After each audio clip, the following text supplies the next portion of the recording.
We'll let that nice piece of music play out to its finality. Thank you very much for joining with me this evening. My wife Kathleen is in the chat room. You have a large group of folks in the chat room tonight, so excellent. Very cold. Here in New Hampshire, we have about 2 inches of snow on the ground. I know in Boston it's snowing there as well, and a few other people I see in the chat room are experiencing some snow. Just let me know if you can see and hear me okay in the chat room. Before I move along too far, Eileen says beautiful music. Thank you. Give me a heads up in the chat room, folks. And again, we have a lot to cover this evening. Excellent. Thank you. Thumbs up, and smiles all around. Great. That's always nice to know. The snow hasn't affected us. I do want to point out right at the beginning, we do have snowplow service here in the area, and when they come through, they'll be honking and indicating we all have to move our vehicles out of the way so they can clear the streets. And so if that happens, I'll just put some music on. It'll take me about 5 minutes, and we'll get back to our live stream. So no worries on that. We are going to again continue to talk about banking this evening. The reason I'm going into so much depth about banking is because obviously it affects everyone. It affects all of us.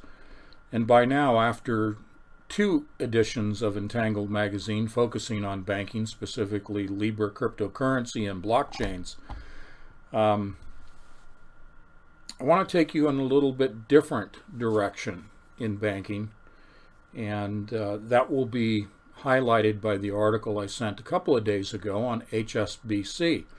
But this evening I'm going to take you into an area of, let's call it private paper. This is not off the books, but it is banking transactions that are taking place with investment papers, stocks included, that you really don't hear very much about. But it makes up 95% of the financial activity in the world outside of currency exchanges and currency speculation and currency investments. The reason this is important to you is to know that banking is not just limited to the private sector.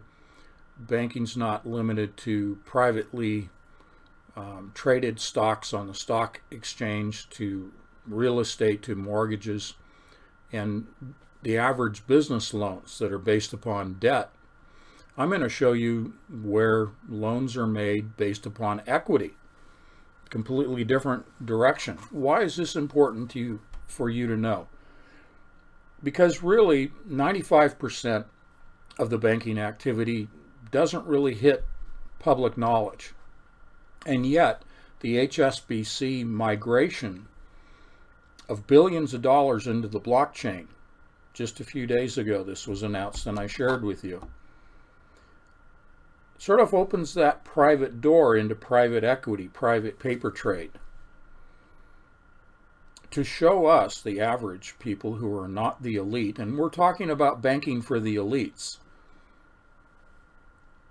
HSBC gives us a window, gives us a doorway into looking at that world where 95% of the banking is taking place, the financial transactions. And if HSBC is going public with their move to the blockchain of about a quarter of their assets that they control, again into the billions, in the B billions, we need to stop and take notice. Because this 95% sector of the financial world, like HSBC, is poised to move into blockchain. Now, this is something that, as I began to introduce Libra to you, I indicated to you that there will be a tsunami. There will be a rush by the banking sectors first, then the business sectors, and then finally private individuals into the Libra blockchain system, the cryptocurrencies, but blockchain that also records transactions. besides just cryptocurrency transactions, and I'll share a little bit of history on that for you today. We may actually, if we have time, go even further into history and talk a little bit about the Knights of Malta. And I would like to share with you, just as a touch point, and we'll go to our scripture for the evening. This is where Malta is located. Okay, so we have Italy, the Mediterranean, and the island of Malta. And so we may dive into the Knights of Malta and a little bit of that history if we have time. Okay? But what I want to share with you overall tonight is looking at we as the average person. We are now going to look at the 95th percentile of financial transactions, where they occur, that are rushing headlong in this tsunami to blockchain with their assets. The important thing to understand is, as the bankers go, so do you and I. Our banking information, our funds, our investments, our retirement funds and portfolios, our privately held stocks, equities, if you have gold and silver, everything is moving to the blockchain. So again, HSBC indicating their move to the blockchain fits into the scenario that I laid out for you that would begin, and that is the rush to blockchain. And I'm being repetitive here, but I want to drive home the point. It's already begun. It began before HSBC by many of the banking institutions. And again, in the private, I'm calling it the private paper area, and I will define that and go through that for you. But most transactions, even though they are in this country, in the United States, regulated by the Securities and Exchange Commission, they're not really public. They're private transactions. They don't go through the stock exchange. They don't go through the Federal Reserve. They don't go through a bank per se as a loan transaction or an exchange of equities in a bank. They occur pretty much private to private party transactions. So we need to understand, when we talk about this move to the blockchain, that it's much bigger than we really appreciate. Because so much of the financial transactions in this world occur behind closed doors, again, by the elite. And this is what organizations like HSBC, JP Morgan Bank, your average banks like Wells Fargo and Bank of America, they are primarily focused on this private paper because it's the majority of their business. It's not making loans, personal loans to people. It's not making home loans to people. It's not handling your 401k and your IRA and your Keogh. Banks make the majority of their money through brokering financial investment transactions. They make their money as the middleman. They handle the transactions. They manage the funds. They invest funds. But they also are the middleman in transactions in these private paper exchanges. And these are for individuals of wealth, and they are for businesses. As a side note, I mentioned mortgages. And we all know from 2008 in the United States, the mortgage meltdown in the banking industry that took place. Just a very short little sidebar. What do banks do with those mortgages? You come to the bank, you get a mortgage for a house. What happens to that mortgage, to that paper that the bank is holding? They sell it in the open market. They package it, they bundle it with basically 4 different ratings of risk: A paper, B, C, and D paper. Meaning that if you have an A paper, it's low risk, and D paper, it's high risk. But the high risk is charged more interest to that customer. The better customer, better interest rate because of their financial profile, including their credit rating. They get a lower interest rate, and they are considered low risk A paper. But what the banks do is they bundle A, B, C, and D paper, and they sell it into the investment community, and investors will buy up these bundled equities, these bundled papers, and not equities. They're bundled debt. In the largest example, the largest extreme, are derivatives. I've mentioned derivatives many times in the past. Derivatives represent the largest sector of debt in the world. This isn't just United States, US centric. Derivatives are sold worldwide in the open market. And it is bundles of debt. Not just mortgages, but business debts, sovereign country, nation debts are sold into the derivatives market.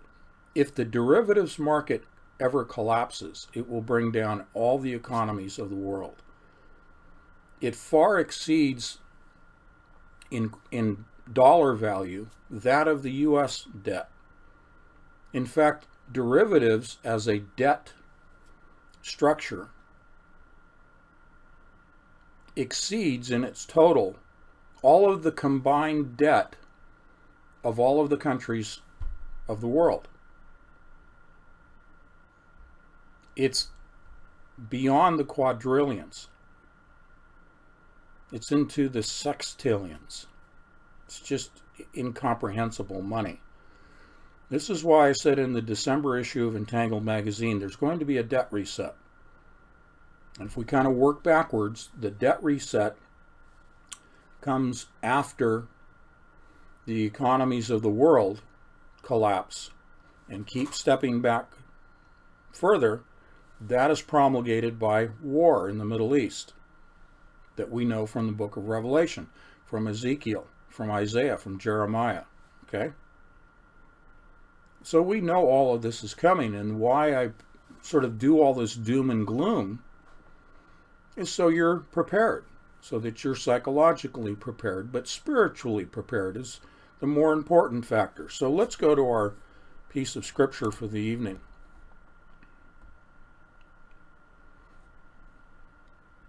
Luke 8:29.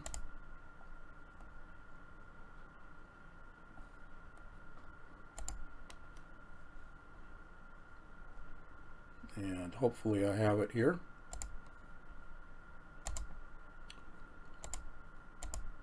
Too many tabs open, folks. No, I don't mean beer tabs. I don't drink.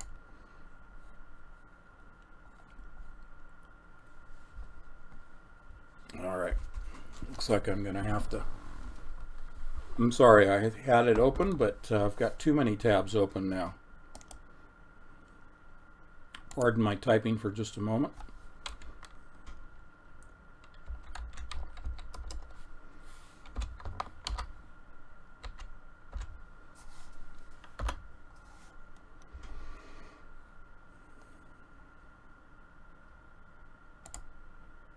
Okay, Luke 8:29 from the NIV. For Jesus had commanded the impure spirit to come out of the man. Many times it had seized him, and though he was chained hand and foot and kept under guard, he had broken his chains and had been driven by the demon into solitary places. Again, just another example of how Scripture takes on such an entirely different meaning within a different context, the context of today, and now the context of banking. I had this image in the magazine this month of these chains, and I think it's extraordinary. We already know that Jesus has broken the chains that have bound us to sin, even though we still struggle with it. But we are not fettered, as it says in Scripture, by chains, the spiritual chains. But the remainder of the world is fettered, is subject to the chains. And isn't it interesting, Kathleen and I have talked about this several times, that Satan chose the word chain, specifically blockchain, for his beast system. Again, it's always the counterfeiting of Scripture. It's the counterfeiting of God's creation, the counterfeiting of what Jesus has taught us. Satan is teaching the world in his 180 of what Jesus has done. Jesus broke the chains. Satan in his 180 is enslaving, is bringing the chains, the blockchains of enslavement to humanity. And so we need to be spiritually prepared for this. We need to be psychologically prepared for this. We need to know what's coming. It isn't for the purpose of being fearful. It's so that we understand how the world is operating in its details. Okay? Now, when we look at the blockchain, I think we should also bear in mind what I said at the end of the December issue of Entangled magazine, and that was that these blockchains are reminiscent, if you will, of our DNA. Because in the strands of DNA, the double helix, DNA forms chains, protein chains. So the DNA of the beast system is the blockchain, just like our chains of protein that make up our DNA that God created. And the control mechanism of the beast system, blockchain infrastructure, the control mechanism is the RNA, which is the control mechanism of our DNA. But their RNA for the blockchain is Libra, related to the four horsemen of the apocalypse, as I show you here on the November issue of Entangled, with the scales. And the scales refer to the mark of the beast. If you don't have the mark of the beast, you won't be able to buy and sell. And scales were used in the marketplace for buying and selling. But if you look at the history of scales, it also shows you in Scripture that the dishonest merchant loves the imbalanced or the dishonest scales because he can cheat the customer who's thinking that the scales are honest weights, the weights and measures. We are weighed and measured in God's eyes. But in the apocalypse, we have the imagery here of Libra. This is the Libra coin.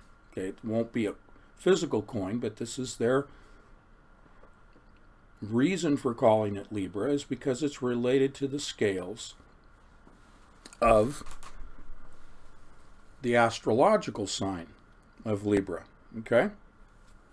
So that's kind of a mixed message and a mixed symbolism there, but it's all there. It's clear, it's easy to pick out, easy to understand. But the rest of the world doesn't understand it. You and I can see it. We can discern this very easily.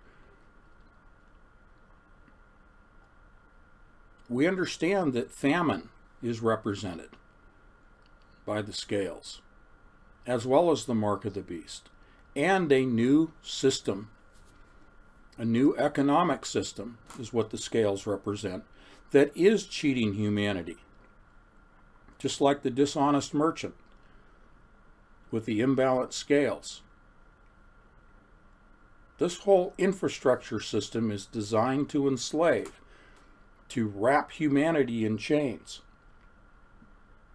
And yet, as I go through this tonight and share some articles with you, it was designed and promoted as a way to break people free. Blockchain was designed, at least as how it was marketed when it was first the Bitcoin system, as a way to free mankind. But we have the ability through the Holy Spirit to 180 their words, their marketing pitch, and see that it is actually meant to enslave,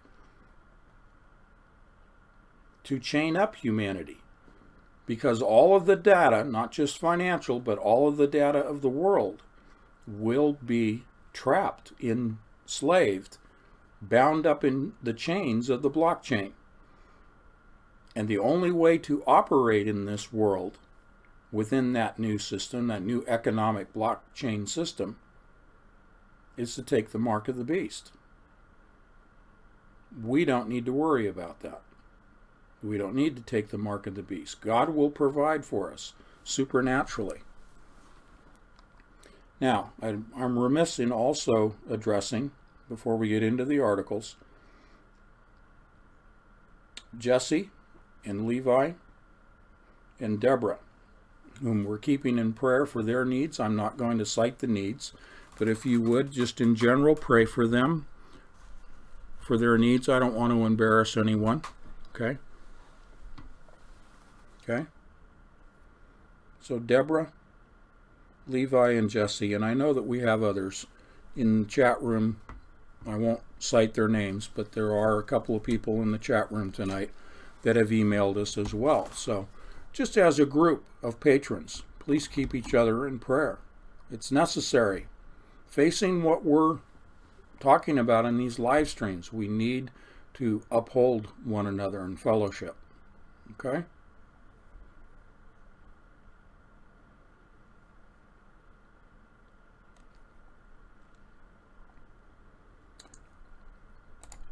You know, in November and December issues of Entangled, I went into great detail and nuts and bolts and explained all of what's going on with Libra and what's happening. But I didn't really give you a foundation of the history of blockchain. So if I may, I want to just very briefly go through an article posted on February 16th of 2018 in Forbes by Bernard Marr. And I think this is a great summary. It's very brief, but I think it'll give all of us a good solid foundation of what was the original intent for blockchain and where it's going. So when Satoshi Nakamoto, whose true identity is still unknown, released the white paper entitled Bitcoin, a peer-to-peer electronic cash system in 2008, that described a purely peer-to-peer version of electronic cash known as Bitcoin. Blockchain technology made its public debut. Blockchain, the technology that runs Bitcoin, had developed over the last decade into one of today's biggest groundbreaking technologies with potential to impact every industry from financial to manufacturing to educational institutions. Here's a brief history of blockchain technology and some thoughts about where it might go in the future. Now, he's not writing from the spiritual perspective, so we already know from the last two issues of Entangled magazine where it's going, but we're looking at the secular sales pitch for blockchain. Bitcoin beginnings. You can't discuss the history of blockchain technology without first starting with a discussion about Bitcoin. Shortly after Nakamoto's white paper was released, Bitcoin offered up to the open source community in 2009, blockchain had provided the answer to digital trust because it records important information in a public space and doesn't allow anyone to remove it. It's transparent, time-stamped, and decentralized. Blockchain is to Bitcoin what the internet is to email, a big electronic system on top of which you can build applications. Currency is just one. Blockchain separates from Bitcoin. Even today, there are many who believe Bitcoin and blockchain are one and the same, even though they are not.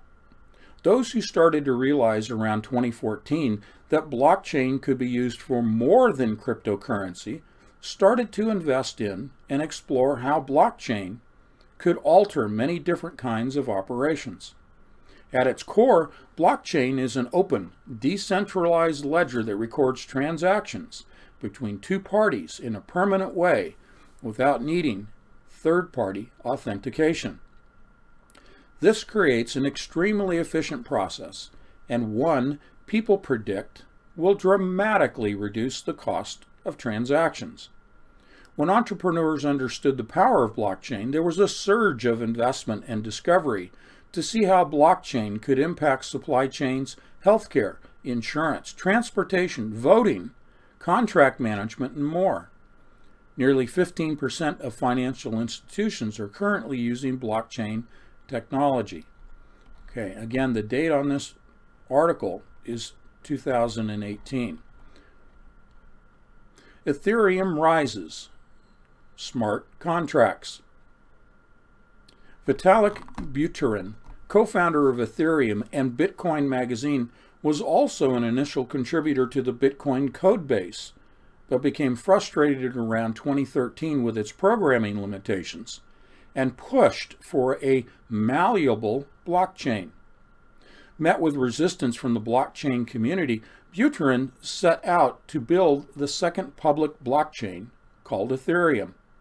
The largest difference between the two is that Ethereum can record other assets such as loans or contracts, not just currency.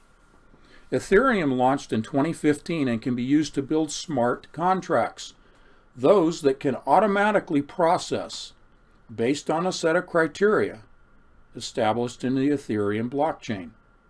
This technology has attracted the attention of corporations such as Microsoft, BBVA, and UBS, who are intrigued by the potential of the smart contract functionality to save time and money.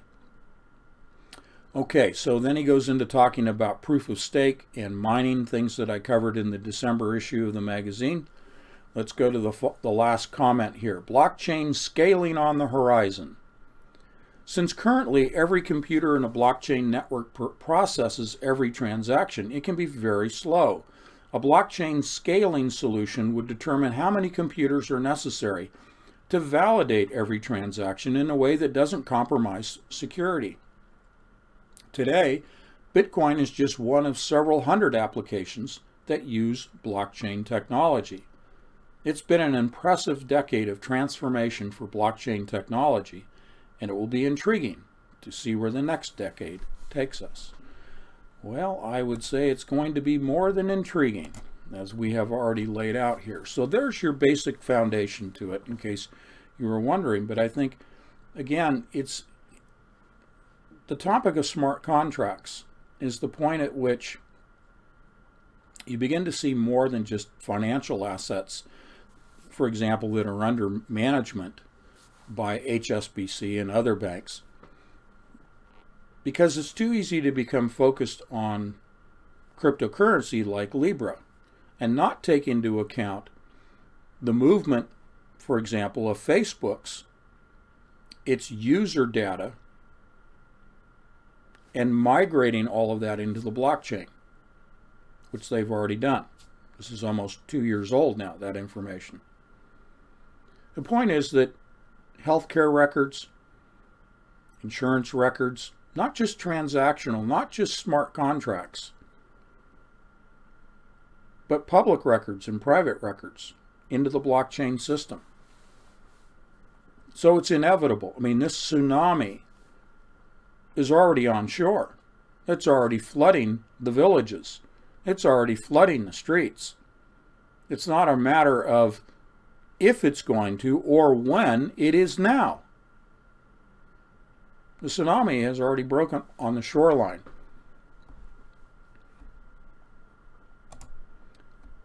Okay. Something that just came up a couple of days ago is intriguing, and again is kind of another one like this HSBC that I'm going to go to in just a moment. But this is another one of those doors that kind of cracks open a new viewpoint on blockchain. And this again has to do with Ethereum. Not with the founder of Ethereum, but one of the members of the Ethereum project, Virgil Griffith. A member of the Ethereum project faces up to 20 years in prison for breaking U.S. sanctions. Now, we're going to go to 40,000 feet on this one because I'm going to show you the bigger picture related to sanctions and cryptocurrencies. This comes to us from ZDNet. This was November 29th of this year. Author is Caitlin Simpanu from Between the Lines is the original source of this article. Cryptocurrency expert arrested for giving talk to North Korea about avoiding sanctions. Now, before we get into this, I'll go ahead and go to 40,000 feet.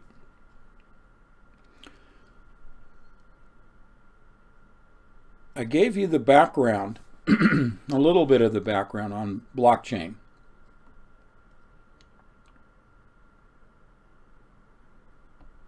The big deal with cryptocurrencies, when they were first marketed, when Bitcoin was first produced, was to sidestep banking institutions, to move away from the restrictions placed upon the average person.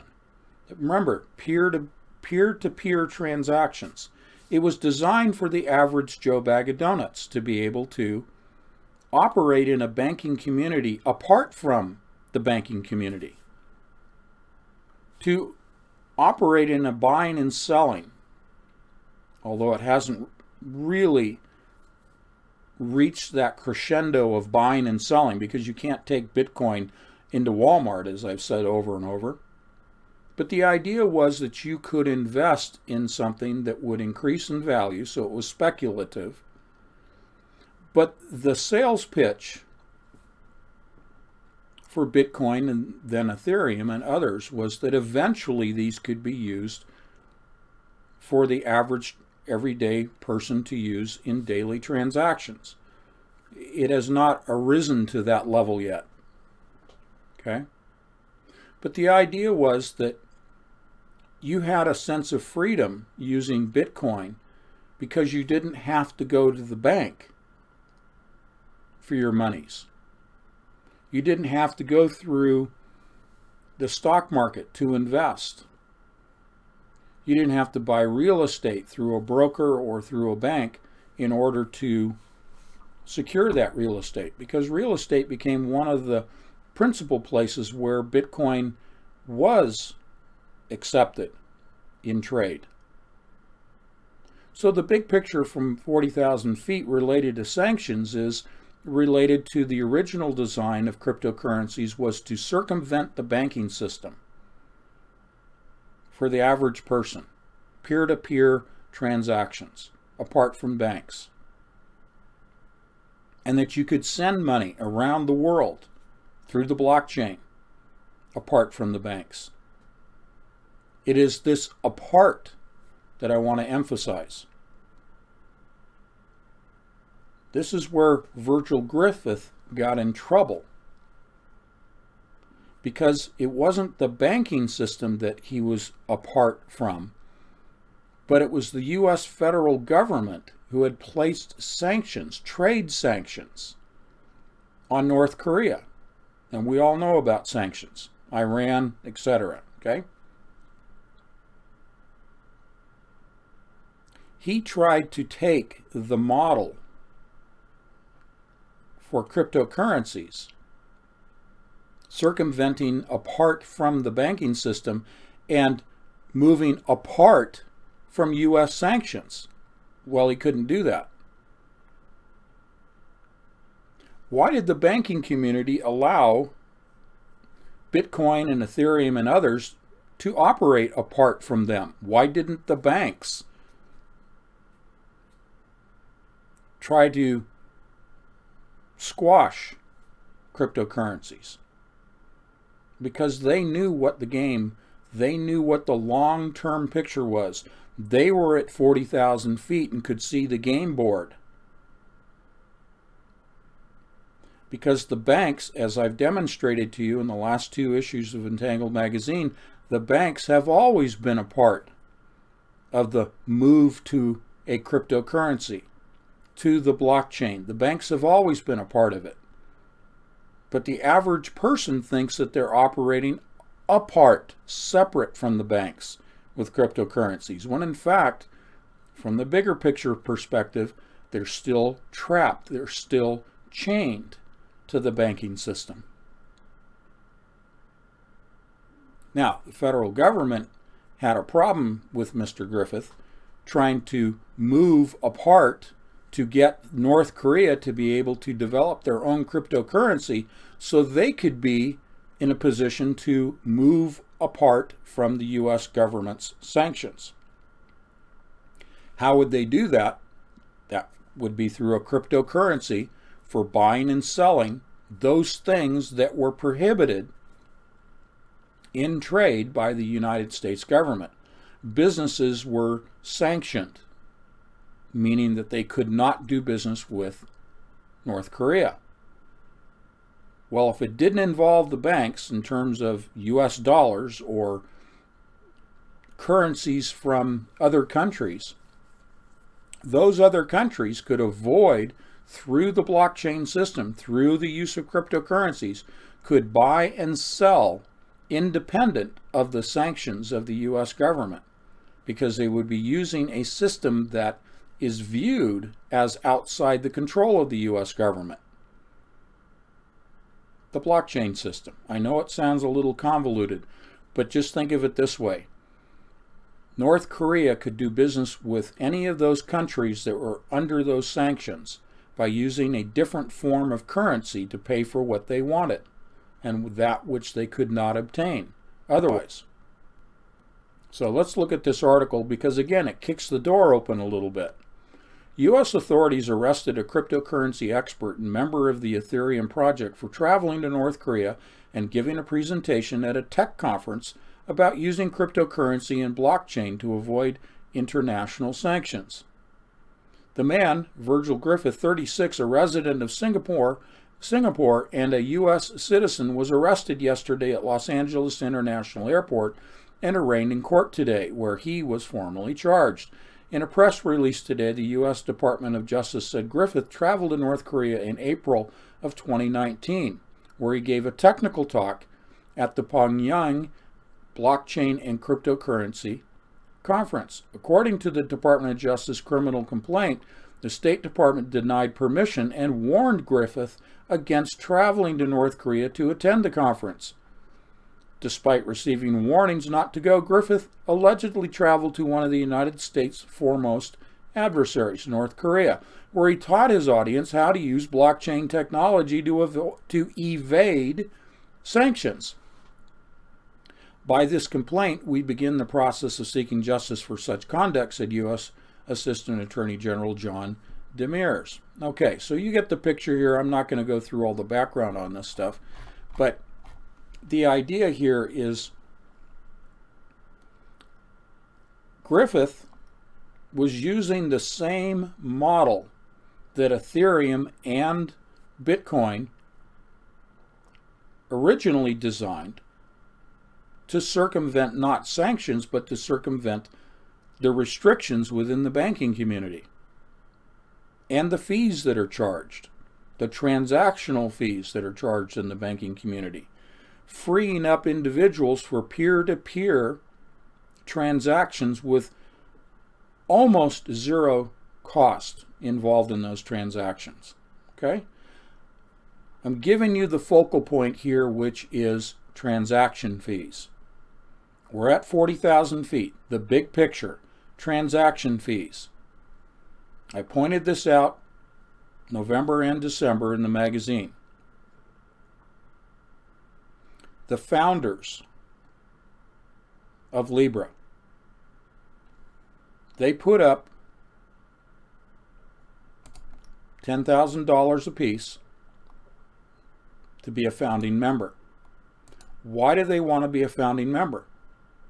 Because it is only the founding members that have access to the transaction fees. Once this thing starts rolling and you get more and more people involved, more businesses involved, more governments involved in Libra, you move into the trillions of transactions per day.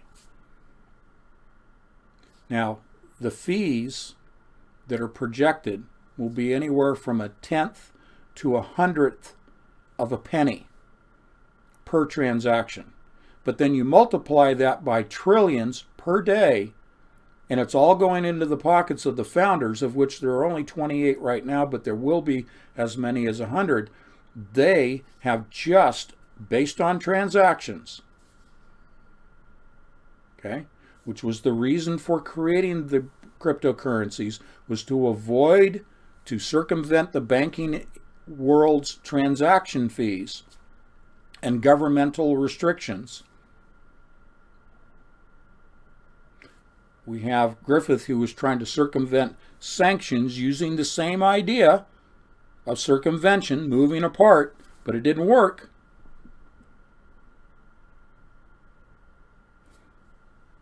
But the focal point that I'm extracting from all of this is for you to pay attention to transaction fees. Doesn't apply to you and me, except if we're involved in the system, and those that will be involved when they take the mark of the beast, those that are involved in that system, those transaction fees are negligible. They don't care. They're meaningless to the individual. Even to businesses, they're really meaningless.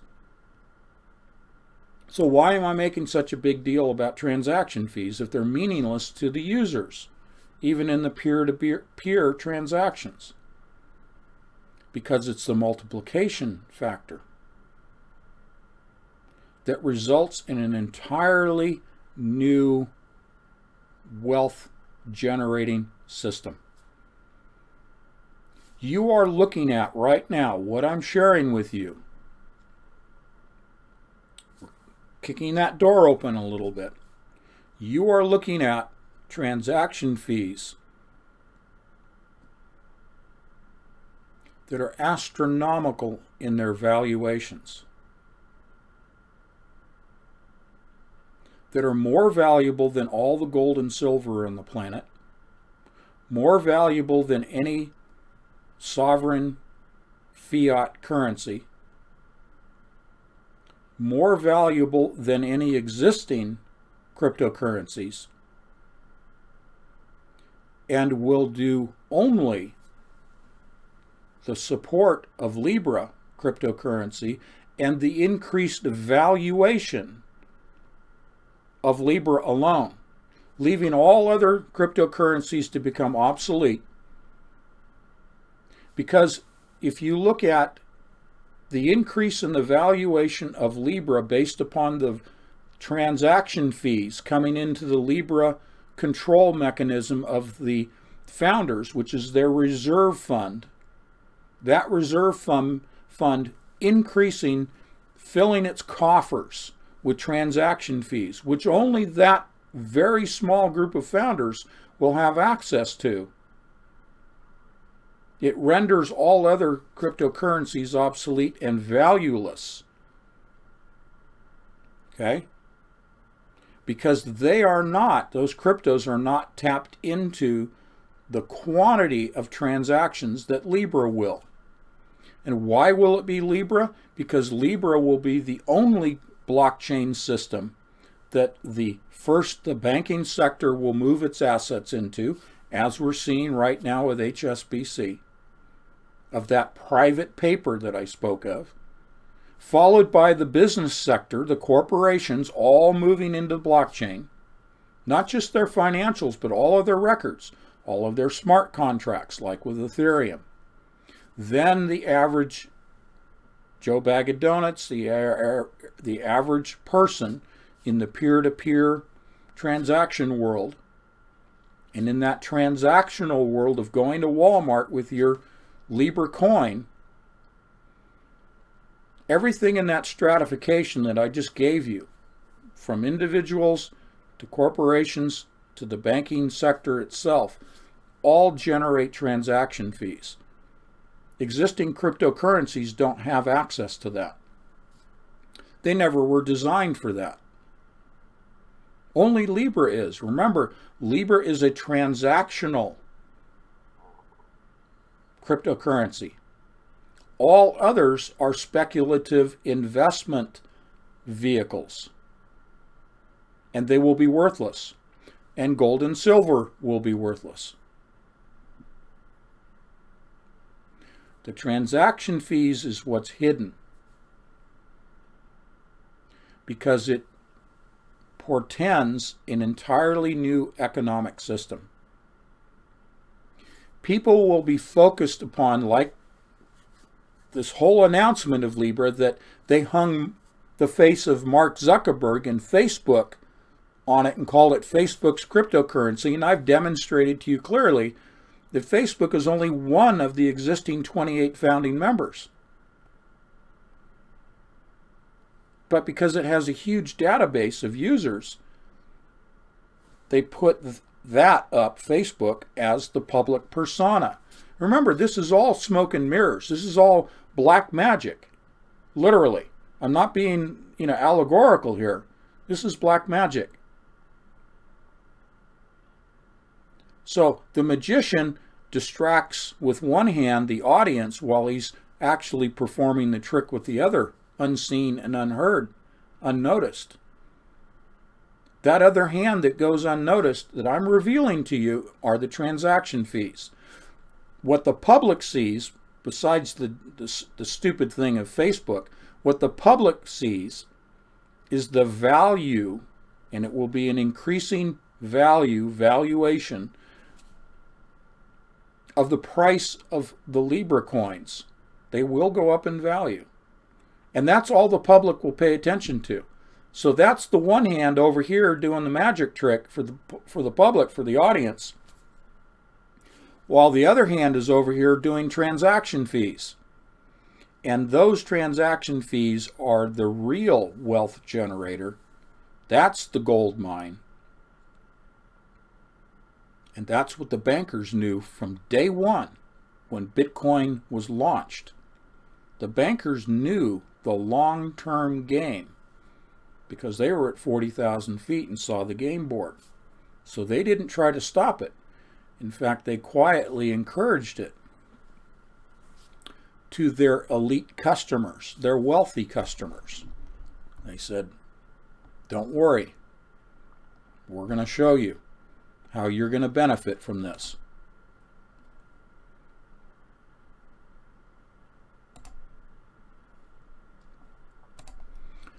Okay.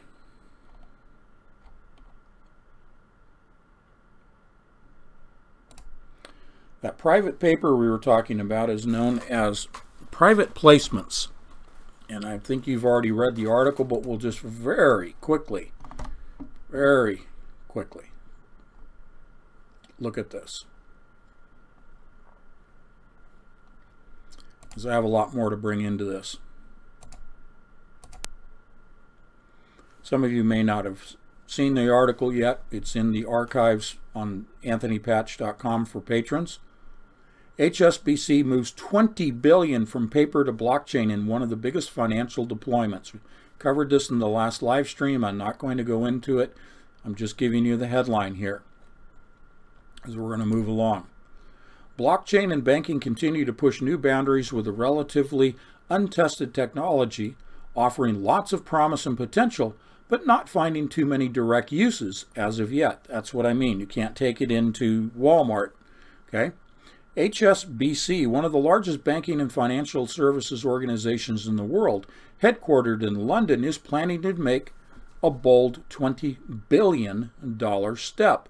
The bank will be shifting $20 billion worth of assets to a new blockchain-based custody platform by March. Okay, remember, Libra is due to launch, they've stated, sometime in the first half of next year. Okay, so this is in March. HSBC is making this move. This is a vast improvement on the previous system, as the HSBC platform will digitize paper-based records, those are smart contracts, okay, of private placements. Private placements are typically held on paper and lack standardization, which not only makes accessing them difficult and inefficient, but also points toward an archaic and outdated system. Okay, that's as far as I'm going to go with that, because I want to be able to describe to you what are private placements. This is a private investment in public equity and is often called a PIPE, P-I-P-E, a PIPE deal. Okay, private investment in public equity.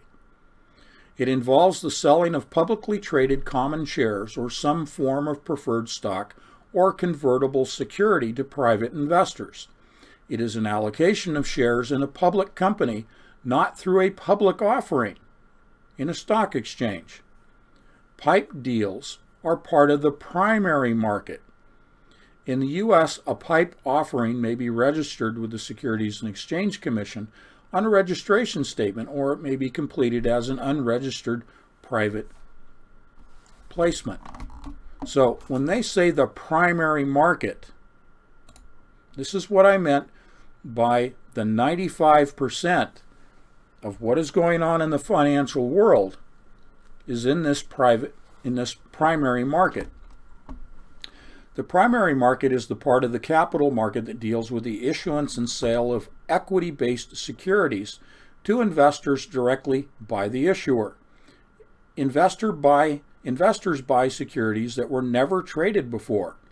Primary markets create long-term instruments through which corporate entities raise funds from the capital market. It is also known as the new issue market, or NIM. In a primary market, companies, governments, or private sector institutions can raise funds through bond issues, and corporations can raise capital through the sale of new stock through an initial public offering, an IPO. So, instead of going through all of that and going through the underwriters, which bring a company public, they underwrite the IPO, corporations can make a primary issue or right issue of its debt or stock, which involves the issue by a corporation of its own debt or new stock directly to institutional investors or to the public, or it can seek additional capital from existing shareholders. Okay, so I'm not going to get too deep into that. We're just kind of hitting the highlights here, folks. I'm showing you, I'm opening the door to where 90–95% of the financial activity on the planet operates. And this is what HSBC is moving into the blockchain, and many others are as well. Okay, so we have private investment, we have the PIPE, we also have something called SEDA, S-E-D-A. In corporate finance, a standby equity distribution agreement, or SEDA, is a type of share allocation agreement between a company and a share purchaser. It is a form of private placement. A SEDA offers a relatively flexible way of raising capital, allowing companies to further customize their approach to capital and risk management. In a sense, SEDA is similar to a line of credit extended by a lender, except that the financing is done not through debt, but through equity. Okay, so come back on camera here and kind of explain some of this.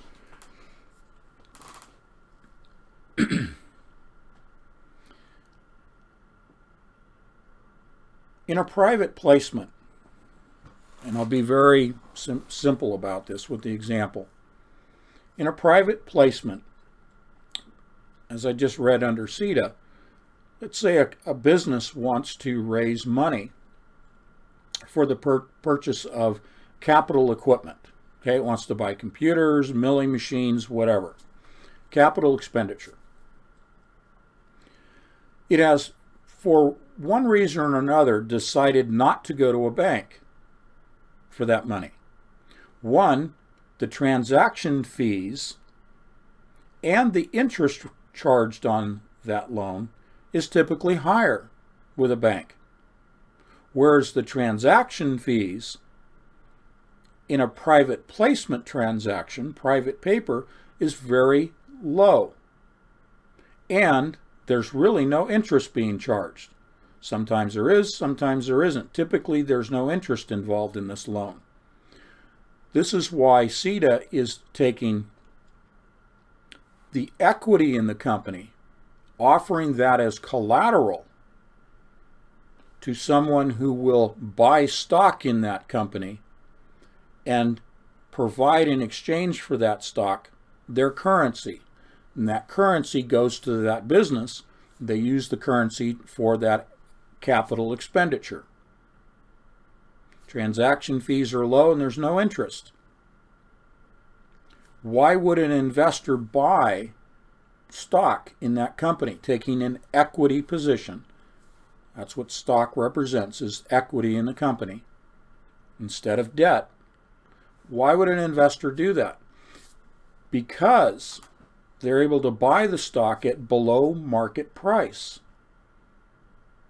They get a discount. That's the enticement. And there's usually a schedule of these things, typically every quarter through the year. The company has already set up a schedule in which more stock will be sold to an investor. It's not necessarily an individual. It's typically institutional investors, large blocks of stocks that are bought at one time. And they can buy during the year on those pre-scheduled dates for the sale of those stocks. Never goes through the stock market. This is what I'm showing you, opening this door up to where the majority of financial activity takes place on this planet. So, to put it in context, this is why I threw up the red flag with the HSBC and said, I warned you, the banks are going to start shifting into blockchain. And almost within a week's time, we got the first public example of this taking place. The tsunami has already broken on the shore. The flooding is going through the beachfront communities, and it's headed inland, folks. It's headed inland. Okay.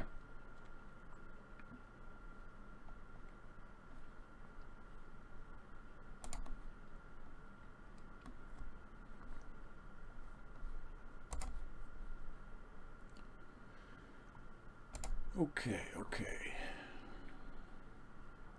Just sorting through my email notes. I would like to share with you another piece of news.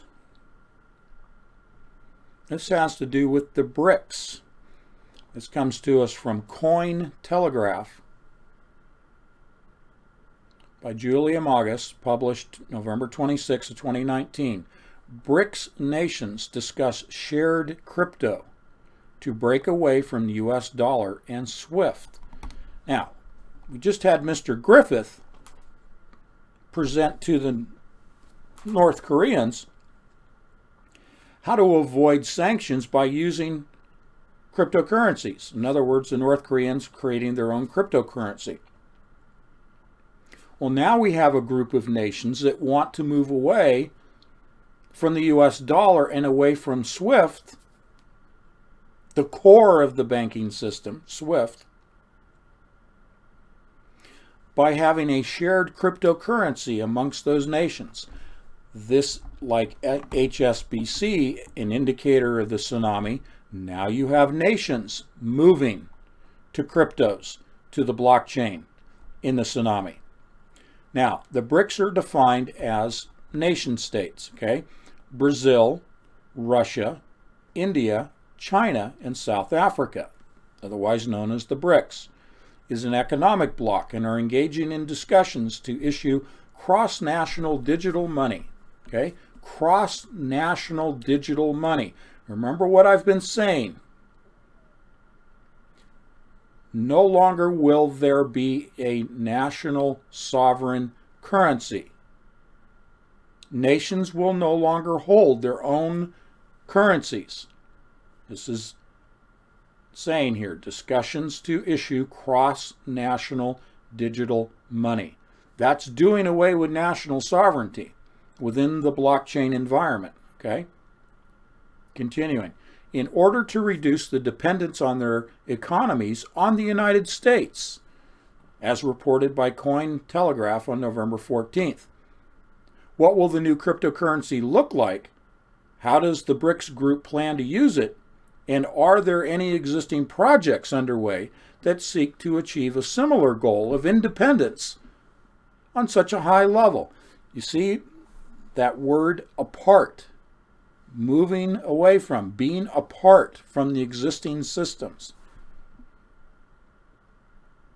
But remember, this is all below 40,000 feet. This is all theater, folks. This is all the magic hands. There is no apart. The bankers have pushed the cryptocurrency because of the blockchain system that the bankers knew was designed to migrate all of their records, all of their assets into. That was the long-term picture of the bankers when Bitcoin first was founded, okay? All right, BRICS and its problems. BRICS is the largest geopolitical bloc of countries, spanning 3 continents and wielding substantial economic power in global affairs. As of 2018, the 5 nations of the BRICS bloc had a combined nominal gross domestic product of 40 trillion, or about 23.2 of the gross world product. However, such economic power does not come without competitive penchants from other nations that are vying for the markets that BRICS nations cater to. The greatest competition comes from the European Union and the US.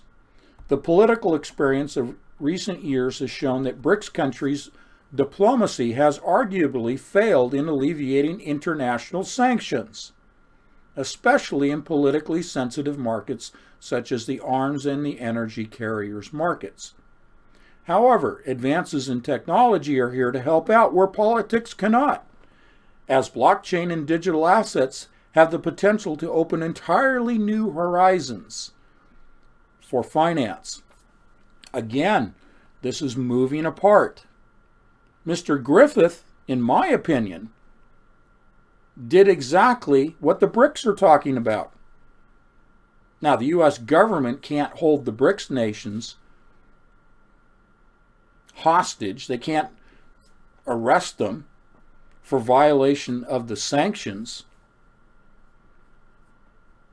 as they can an individual. Now, more sanctions can be thrown against a country that violates U.S. sanctions. That's how it works, back and forth. There can be freezing of assets of nations, assets that are held in U.S. banking institutions. That was done with Iraq. That has been done with Iran and Syria. The freezing of assets within U.S.-controlled banks. Okay? But when you have a group of nations pulling their collective weight together, there's very little the United States can do. And the United States won't. Because, again, this is below 40,000 feet. All of this has to happen. It's all part of the plan. The U.S. is not going to try to stop this. There will be State Department spokespersons that will raise red flags. There will be banking people that will protest. But understand, it's just one hand of the magician, because the whole system is designed to move to blockchain. These are just the skirmishes that go on that are the theater for public consumption. This is the leaders of the BRICS nations and their banking leaders and their corporate leaders trying to appear to their public that they are doing things for the benefit of the public financially, when in fact it's the complete opposite. It's the 180. It's for the enslavement of the public by moving everything into the blockchain. I'll continue here. Okay. The idea of a single cryptocurrency as a means of payments. That's what it says. The idea of a single cryptocurrency as a means of payments and value transmission is not a new one, but it is one that is being actively purported not only in countries like Venezuela with its petro, but also among BRICS countries. The advantages of a single cryptocurrency as a universal means of settlements among BRICS nations would solve many of the problems they face on the global economic market. See, there's a clearinghouse of transactions. There is a clearinghouse of debts and currencies. That's what SWIFT is. It's the Bank of Settlements. It's the settlements banks, okay? They want to move to a single universal cryptocurrency to move apart from the Bank of Settlements. All right, here we go. Again, Mr. Griffith, in my opinion, didn't do anything wrong. I mean, I don't like the violation of sanctions against a perceived enemy nation. That's not my point. Why I'm saying he didn't in principle do anything wrong is because the BRICS nations are doing exactly what he did. And here it is. A means of circumventing U.S. sanctions. The BRICS Business Council discussed creating a common cryptocurrency as a potential solution to these problems during the 11th BRICS Summit that was held in Brazil on November 13th and 14th, according to reports that cite Kirill Dmitriev, a member of the council. Dmitriev, who is the Director General of the Russian Direct Investment Fund, went on to say that an efficient BRICS payment system could be used to stimulate settlements between the countries while reducing the use of the US dollar for these purposes. Now, let me translate that last part. While reducing the use of the US dollar for these purposes. Translation of that for you is transaction fees. Okay? They don't want to pay the transaction fees. All right. It was also reported that the new system may become an alternative to the international payment mechanism SWIFT to facilitate trade with countries under U.S. sanctions. Okay, so they want to go around the Bank of Settlements existing system, which is the control mechanism of sanctions. And they want to carry on trade using a cryptocurrency that doesn't go through the SWIFT system of the Bank of Settlements, okay? Dmitriev also noted that in recent years, the share of U.S. dollars payments made between the BRICS countries has significantly decreased. In Russia, for example, in the past 5 years, the share of U.S. dollar in foreign trade transactions, see, remember these words, folks. These are things to bear in mind as we go forward in future live streams. Transactions, transactions, transactions. That's the new gold mine. Okay? That's the new economic wealth of the world. Transaction fees. The share of U.S. dollar in foreign trade transactions fell from 92% to 50%. This is in Russia. While those made in the Russian ruble rose from 3 to 14%. Well, of course the Russians are going to benefit because now they're making 11% more money off the transactions in foreign trade. The U.S. can't really do anything about this. Okay, so I'm going to skip through. Let me go down to the bottom here. Another one of the consultants, his name is Denis Smirnov. Great name, huh? Smirnov, a blockchain consultant from Russia, noted to the conference, the BRICS conference,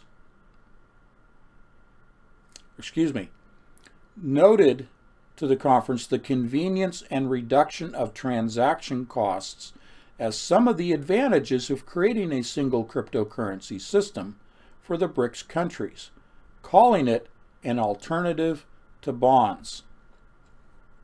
All right, I'm going to go back on camera here and take a drink of water.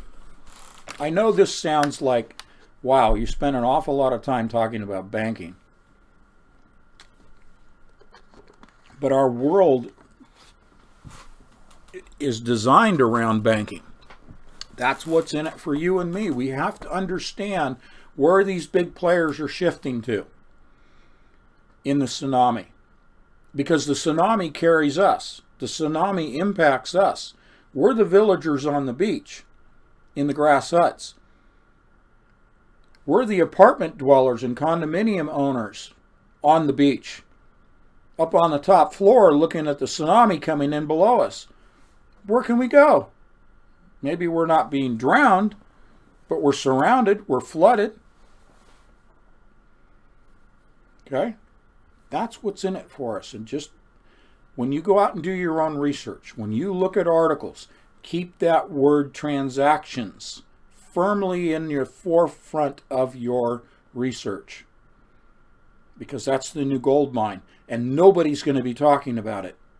They'll mention transactions, as I just illustrated, but they will not do what I did for you and say the founders of Libra will earn huge amounts of money. This creation, this new creation system of new wealth based upon transaction fees, nobody's going to talk about that. You can find it. It's in the November issue of Entangled. You can find the information if you know enough to ask the right questions. Now you know enough to ask the right questions. Go out and research Libra founders and transactions and the reserve fund. Those are your hallmarks. Those are your keywords. And it'll open up those doors and you'll see it. And I know some of the patrons have emailed me and said, hey, I've gone to my financial advisor, and number one, claims to not know anything about Libra. And your financial advisors will certainly also say, what do you mean transaction fees? Gold mine. New form of wealth generation. A new system of wealth generation and a new form of wealth. Transaction fees. What are you talking about?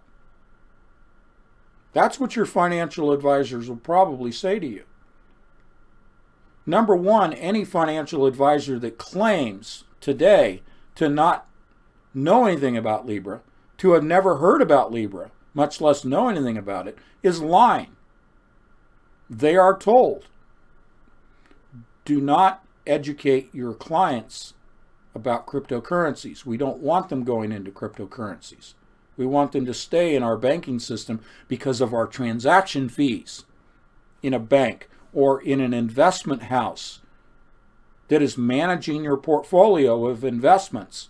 That fund manager does not want to lose out on those fees, those management fees that are also based on transactions.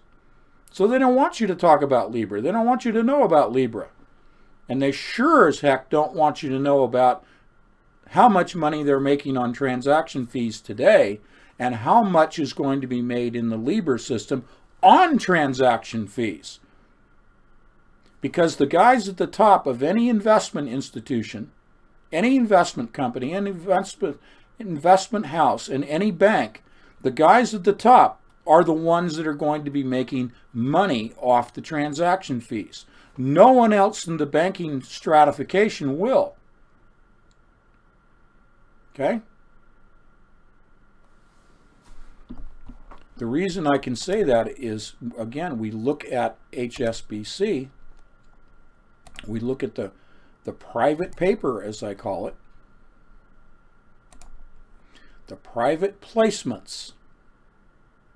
Okay? That's something else you can take and research on your own. Private placements. That's what's going on in the world. And private placements, that's the 90 to 95% of what's going on. And the only players in private placement transactions are the elite. Now, when you go and you look at things like the definition of private placements, you look at the regulations, you look at the SEC regulations, they will say that an individual must have an income of $200,000 to $300,000 a year to be someone who would be allowed to participate in private placement, peer-to-peer transactions. Okay? Well, that's chicken feed. There are very few players that are at that low level of income. Most of these people are into the multiple millions and multiple billions. Okay, this is why I'm saying those in the lower stratifications of banking institutions and investment management, portfolio management firms, they will not have access to those transaction fees because they are not currently part of the private placement system. They don't qualify financially.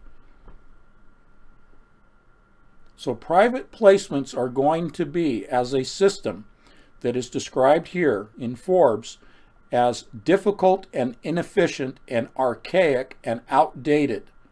That's what Forbes describes private placements to be. Here's your takeaway.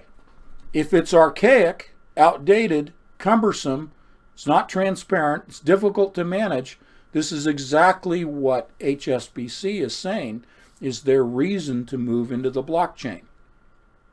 It's archaic, the system now. The 90 to 95% of the economic activity on the planet is archaic, according to Forbes and HSBC and other bankers. If it's archaic, the 180 to that is, then you have to have a new system. What's the new system? Blockchain. Which one? The Libra blockchain. Why? Because Concordia, not Facebook, not the 28 founders, Concordia, November issue in Tangled Magazine, Concordia built Libra. It's Libra Group. It's Libra Association. It's Blockchain Summit. It's Blockchain Council Summit within the Concordia Summit, held every year in New York, concurrent with the UN General Assembly meeting in New York, because it's all the same players. They just walk across the street to each other's meetings.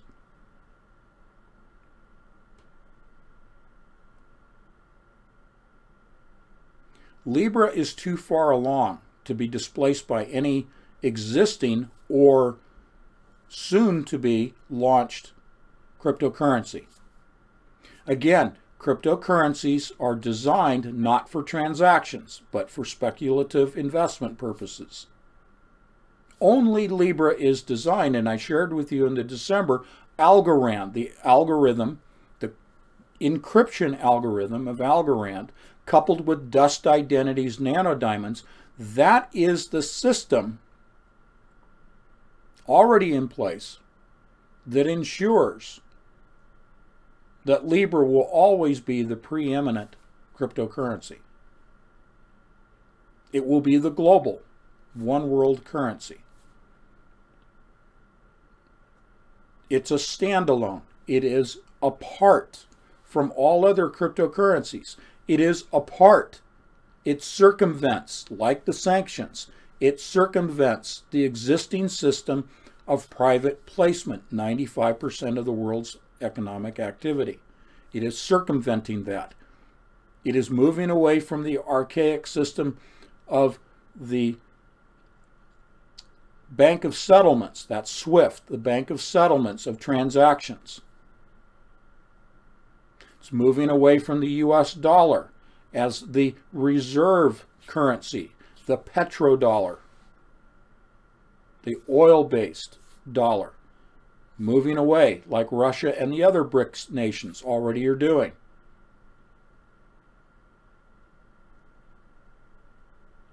So this is real time, this is in the present, and it's already underway. Therefore, you and I need to know about these things. And now you know more than financial advisors will admit to, or perhaps don't even know themselves. And that's the transaction fees, the new gold mine. Okay?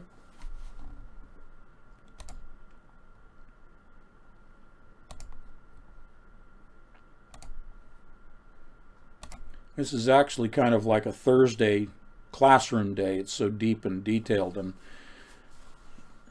but you know, it's just because the magazine came out today, I felt that it was really important to really keep the momentum going and get into this.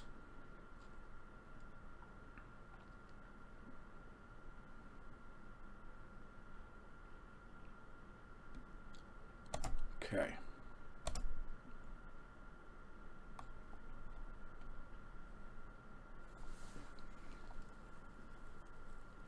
Okay, this is an article from CoinGeek, and this is dated April 15th of this year.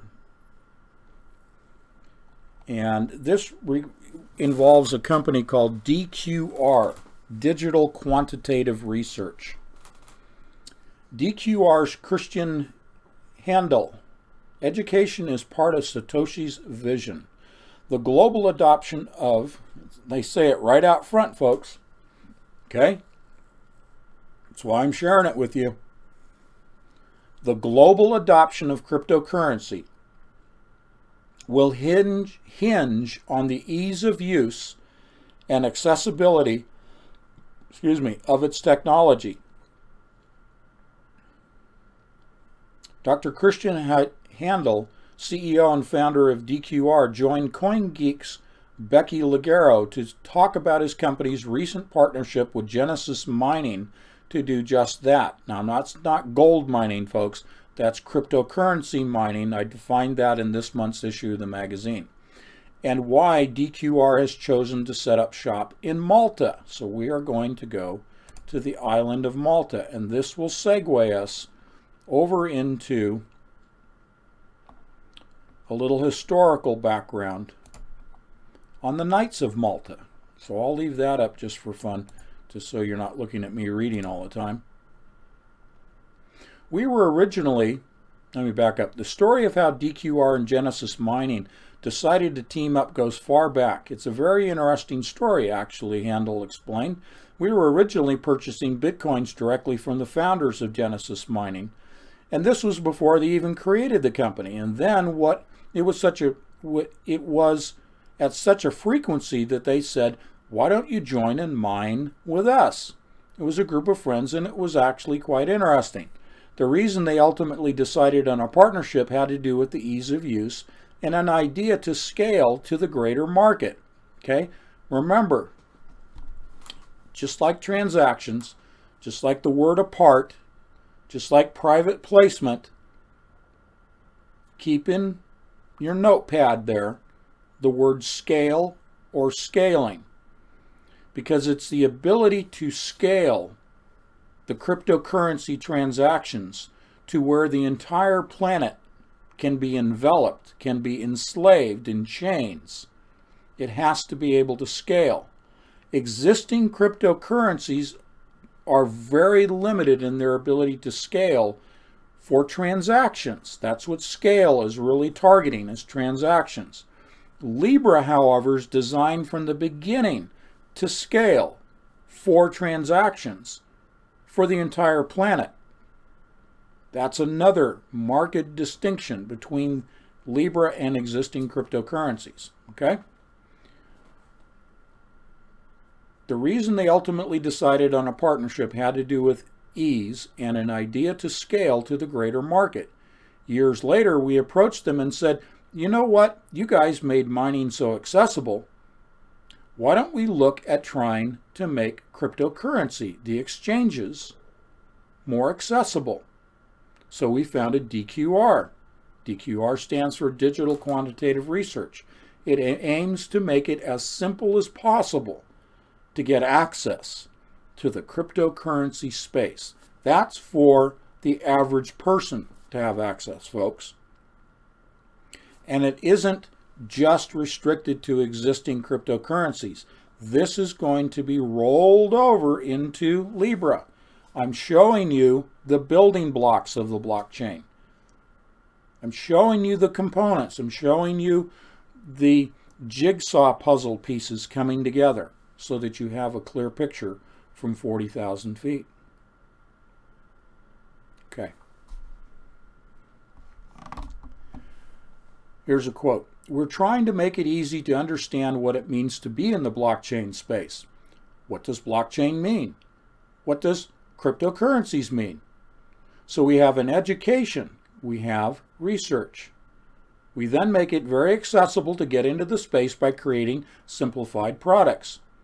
We look at trying to make the market more efficient, and then we have a foundation in the end. So all of our subsidiaries donate a percentage of their profit to this decentralized foundation. And that is how we are trying to fulfill the vision of Satoshi Nakamoto. That was the gentleman or the figurehead of Bitcoin, okay, Nakamoto. Of trying to, which is Nakamoto's vision, to try and make the economy more inclusive. Now, isn't that a word we've heard all over the place? Inclusiveness, right? It's all about inclusion. Well, that's just enslavement. That's one world government. That's one leader. That's one economy. That's one global currency. That's what inclusive means. That's our 180 at work right there, folks. DQR has set their headquarters in Malta, and they did so because they feel the island provides unique opportunities for a blockchain company.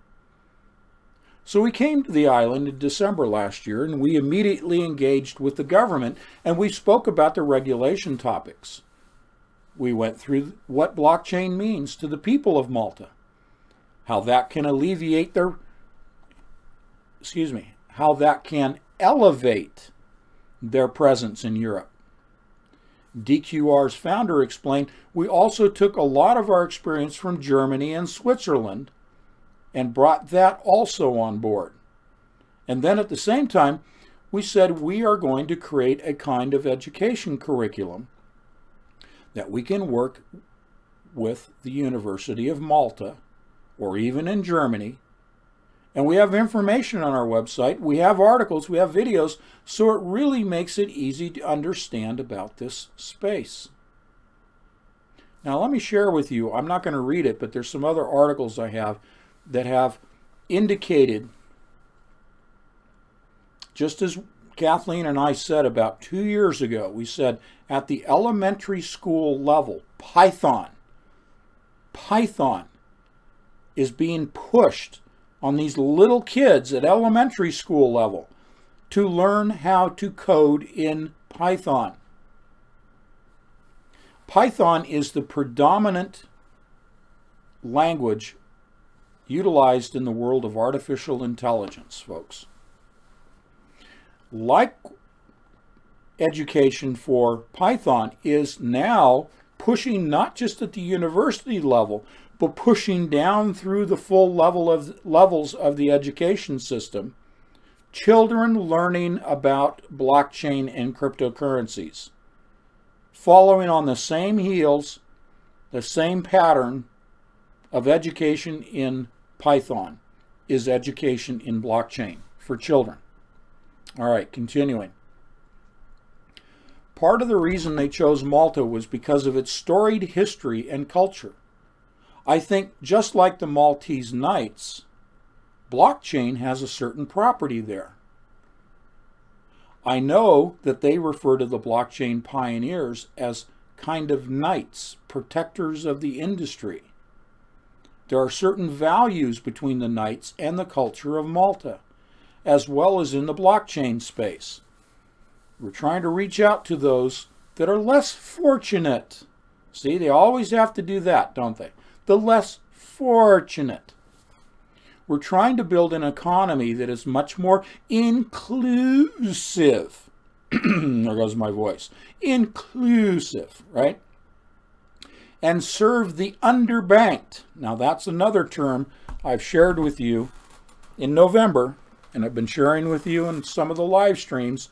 Something else to write down in your notepad: the underbanked or unbanked populations. This is all their politically correct verbiage for marketing, for pushing cryptocurrency and blockchain. Because there are all these people in the world that are less fortunate, that are not included in the banking system, that are underbanked or unbanked, and we need to bring them in. Well, that's the marketing. That's the mantra. That's the hissing of the python, of the serpent. That's the forked tongue, the underbanked, the unbanked that are not included, the underserved, the poor of the world. And then gets everybody else going, oh, they play on the guilt of those that are banked and those that are moderately to extremely wealthy. Of course, the extremely wealthy, they have no conscience, so forget about them. But the average Joe Bag of Donuts, they're going to appeal to that sense of, oh, yes, we do. We need to reach out to the unfortunate that aren't in the banking system. We need to include them. We need to wrap our arms around them and give them a hug. That's how they're selling the beast system. That's how the serpent, being so deceptive and lying tongue, is lying to the average person who has no clue about what we've been sharing here. The inclusiveness is so that every person is enslaved. Every person has the chains around their ankles. And every person has to take the mark of the beast. That's what inclusive means. That's the 180.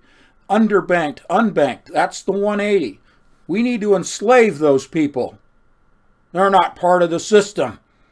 You need to put irons around their ankles and enslave them in chains, in the blockchain. It's so obvious to you and I. I wish the whole world could hear this. But they're clueless. They don't want to. They don't want to hear it. Let's go to the Knights of Malta. I want to acknowledge, I'm not going to cite the name, but this direction towards Malta and the Knights of Malta was sent to me in an email by one of the researchers that sends me probably 30 emails a day of absolutely excellent research. Okay? And some of that research I do share with you, not all of it. But this I'm sharing from that source today. The Knights of Malta and their rule over the Maltese Islands. I'm going to put up a different graphic. Let me see if I've got it. Bear with me. Well, I'll leave that up for now. I have another graphic I'll put up in a second. The Knights of Malta and their rule over the Maltese Islands. When you read through different parts of my site, you'll notice that I often refer to the Knights of Malta. This is from the website called maltauncovered.com. Now, it's kind of a travel site and all of that, so this isn't, banking. The Knights of Malta, also referred to as the Order of St. John, ruled the Maltese Islands for centuries and left a strong mark. Well, isn't that funny? This is a travel agency website, okay? And they're promoting travel to Malta. And they say, and left a strong mark. Give me a break. A lot of the structures they built centuries ago are still very popular in sightseeing tours and excursions to Malta. The impact of the Knights on Malta and its history that is still highly visible today. You can find various buildings and landmarks around that have survived to the test of time. You can also see the influence of the Knights through the use of the Maltese cross. That symbol is still very much associated with Malta as a nation. The Knights of Malta were and still are a religious Roman Catholic and military order under its own papal charter that was established in the 11th century. Remember, folks, Kathleen and I have repeatedly said, if you want to know who the players are today, you have to examine history. You have to understand history. You have to understand the bloodlines. You have to understand the tracing of the bloodlines of the players back in antiquity, back in history, because the bloodlines determine who the players are today. So study history. That's why Kathleen and I, graciously, by your extraordinary financial support and your fabulous emails and your prayers,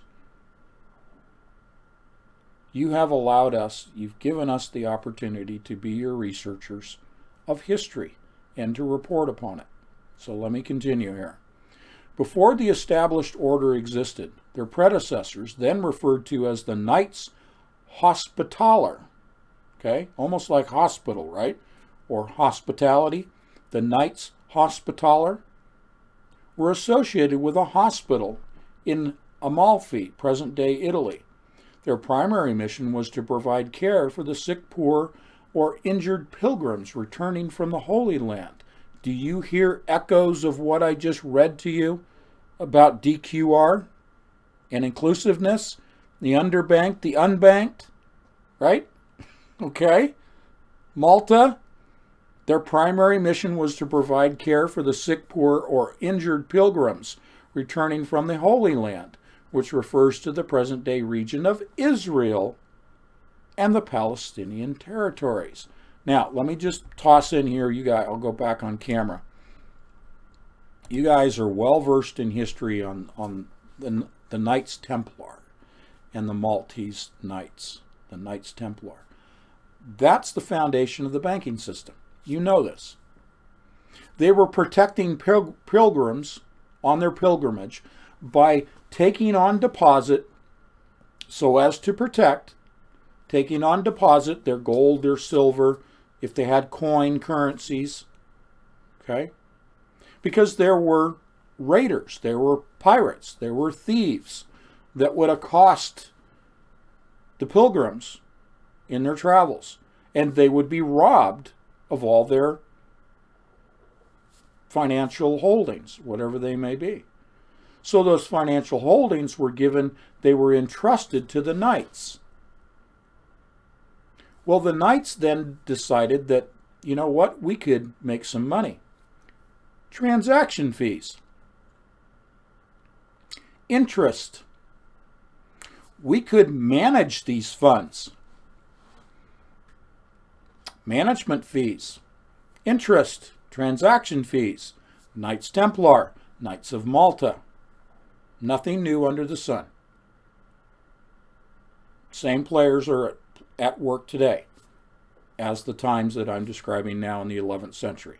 Same players from the same bloodlines. So they began to issue letters of credit and letters of deposit, monies on deposit, to the pilgrims, and they could go to Israel and Palestine, and at that end, that letter of deposit, that note of deposit, would be honored and could be cashed in for gold and silver and coins and food and lodging. They could conduct transactions. Of course, there was always a fee taken with every transaction. At the beginning point and the end point, there were always transaction fees.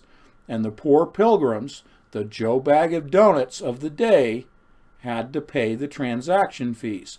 And so their holdings would wither away. They were gnawed away at by the rats of the system at the beginning and at the end in transaction fees. But at least they weren't being robbed of all their money by the robbers along the routes of pilgrimage.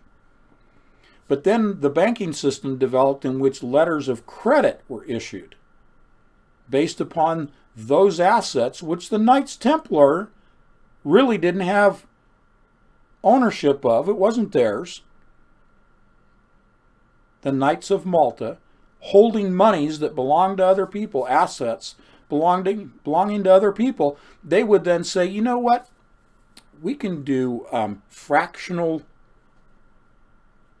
lending, which is the system of today. In the United States, banks are required to hold a certain percentage of actual liquid assets on deposit. But fractionally, meaning a fraction of what is actually held in reserves, can be loaned. So let's use a fraction like 90 to 95%, a percentile. Of the monies on deposit, 90 to 95% of what's on deposit can be issued as loans and letters of credit to businesses and individuals, backed by this 5 to 10% of reserve assets, liquid assets held in reserve. That's fractional lending. This is how the banks are able to take money in and then loan it out, because they don't loan all of it out, only a fraction of it, fractional lending. That's our banking system. Transaction fees and interest are all charged in fractional lending. This is what got us into trouble in the mortgage industry in 2008 with the housing collapse. It wasn't enough held in reserve. Bad loans were made to people that had no ability to otherwise qualify for the loans at the extravagant loan values that were being put out for houses. They were borrowing more than they had the ability to pay. But nobody cared, because those papers, as I said at the beginning, those mortgage papers were being bundled into A, B, C, and D quality loans, packaged and sold into the marketplace. That's what propped up, that's what inflated the bubble, the housing bubble, was the selling of these portfolios of A, B, C, and D paper.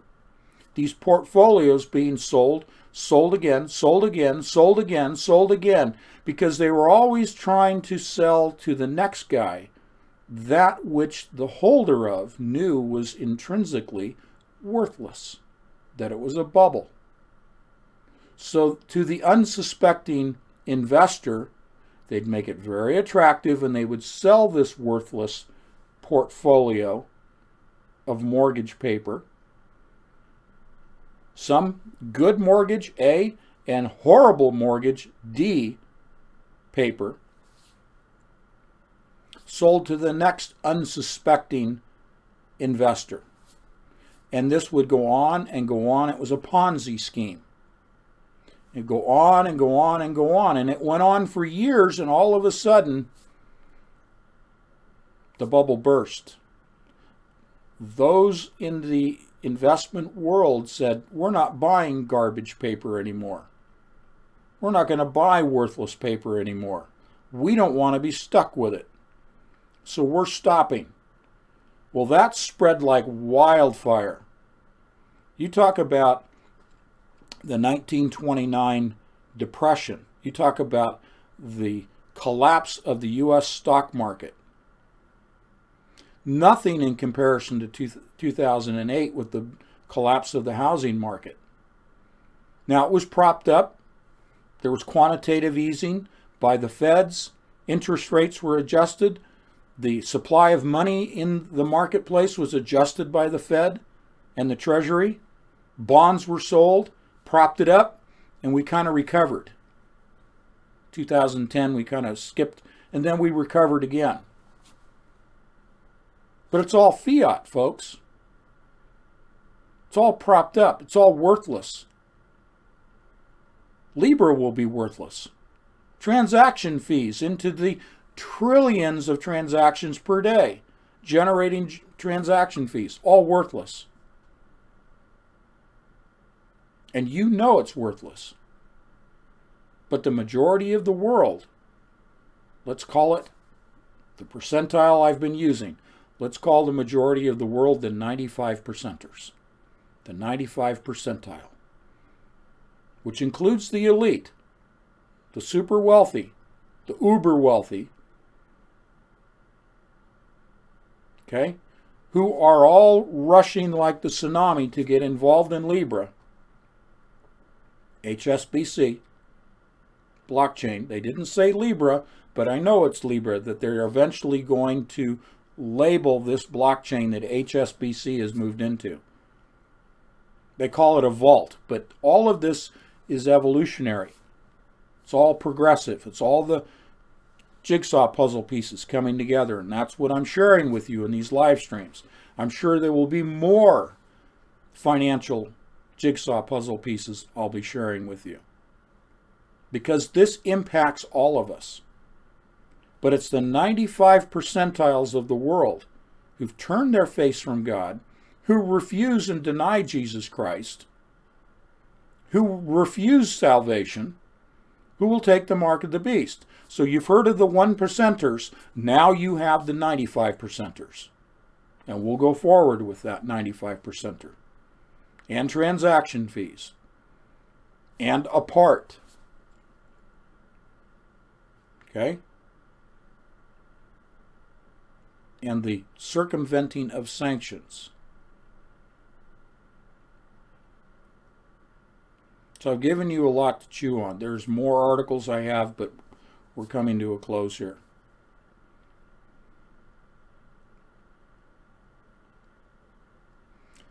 If there are burning questions in the chat room, I'm happy to take a few of those. I guess the snowplow hasn't come by, so we're okay for now. And I'll try to answer your questions to the best of my ability. But if you have detailed questions, it's tough in the chat room to put things together. If you have detailed questions, just send it to me by way of email, anthonypatchauthor@gmail.com, or go to the contact tab at anthonypatch.com, or go through Patreon in the messaging system and just message me, okay, if it's a detailed question. All right, let me get a little bit of water here, and we'll jump into that.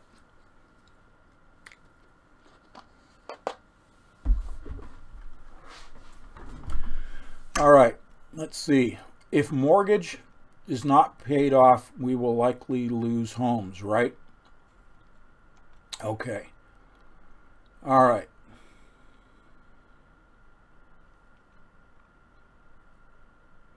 Whatever banking system we're locked into now is where we'll likely end up.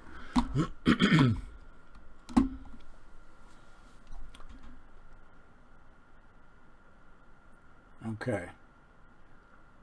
Kind of pulling everything together here from your chat room.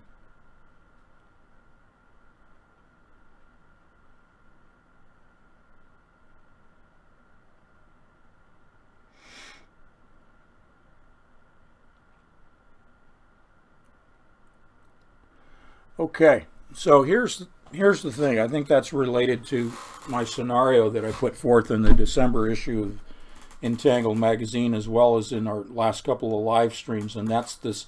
I mentioned this at the beginning.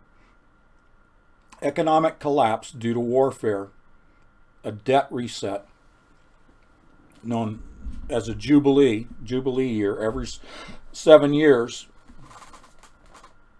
in the Jewish structure. Okay, the Jewish system, Jewish belief, traditional system, Jewish tradition is every 7 years a debt jubilee, resulting in the forgiving of debts, returning of assets, land, and things like that to the original owners.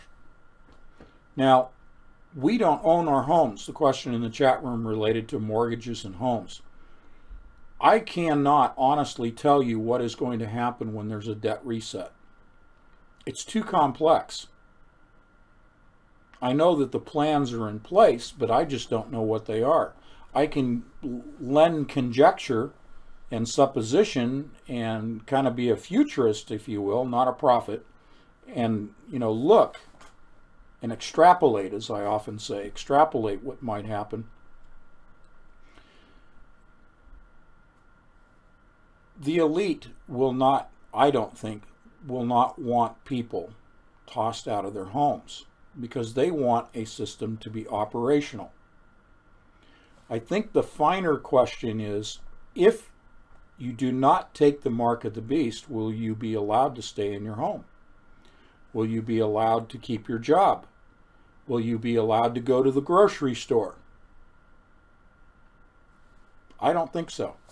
I think we as Christians who refuse the mark of the beast, we will be provided for both in our housing, our security, our food, by God himself, supernaturally. This moves into a discussion of the spiritual augmentation, the spiritual changes that God's children will undergo. It may be just as simple as this. When we talk about food, and again, I don't know, I'm just supposing here, this is supposition. We know that God will never forsake his own. That's the foundation. God will never forsake his own. Therefore, if we're talking about food, he may do away with our need for food. In other words, we could exist without being hungry. I'll be scientific for a moment. Tesla, ether, model of the sun with sapphire. The sapphire laboratory model experiment demonstrating definitively that the sun is gathering energy from the ether. Okay? The sun is not consuming itself.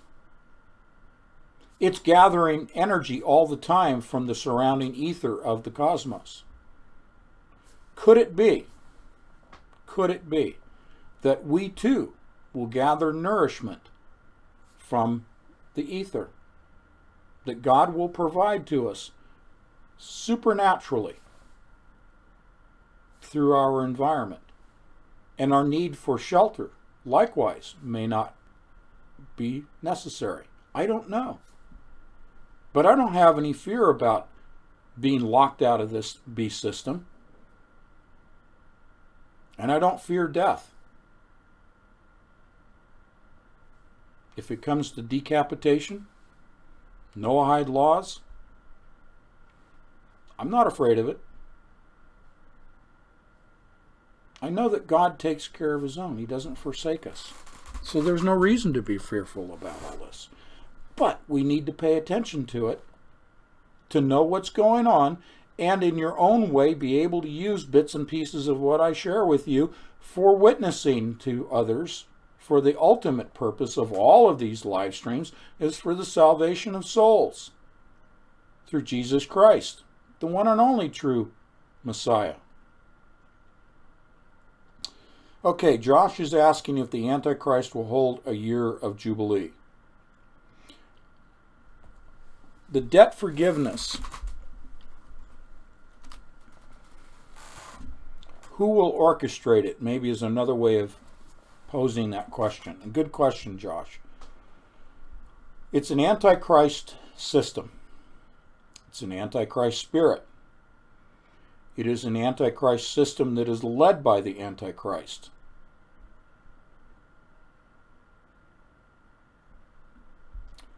The question more finely posed would be, will the identity of the Antichrist be revealed, and thus the Antichrist declare the debt jubilee? Line, signs, and wonders. If you've read the first few chapters of my first novel, Covert Catastrophe, in which I describe the debt reset, and the president is the one who hits the big red button on the podium with the debt clock above him that stops rotating and then goes in reverse to zero, the debt reset in front of the media in the book. I think the Antichrist will be known, he will be identified, and he will perform his miracle of the debt jubilee. I'll base that upon the Kabbalists, who are accelerating technology for their tikkun, their redemption of mankind through technology, to usher in, through the acceleration of technology, the ushering in of their Mashiach, which is the Antichrist. And therefore the Antichrist needs to be identified so that he can then take credit for the miracle of the debt jubilee, which people will demand because the economies have collapsed. Hegelian dialectic, December issue, Entangled Magazine. Problem, reaction, solution is their modus operandi. Always has been, always will be. So people will demand the solution be presented for economic collapse. The solution presented by the one world leader, Antichrist, performing lying signs and wonders, is the forgiveness of debts, and then presenting the one world global currency as the solution, Libra and its blockchain, encompassing all human activities in the global beast system. Okay?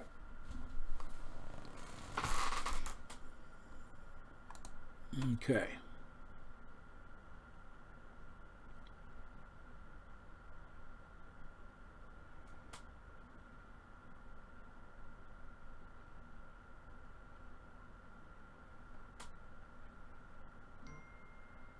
Michael asks, did I hear Bloomberg today? That was Michael Bloomberg. Talking about taxing the poor because they don't know how to take proper care of themselves. Oh, yeah. Well, that certainly sounds like a Democrat.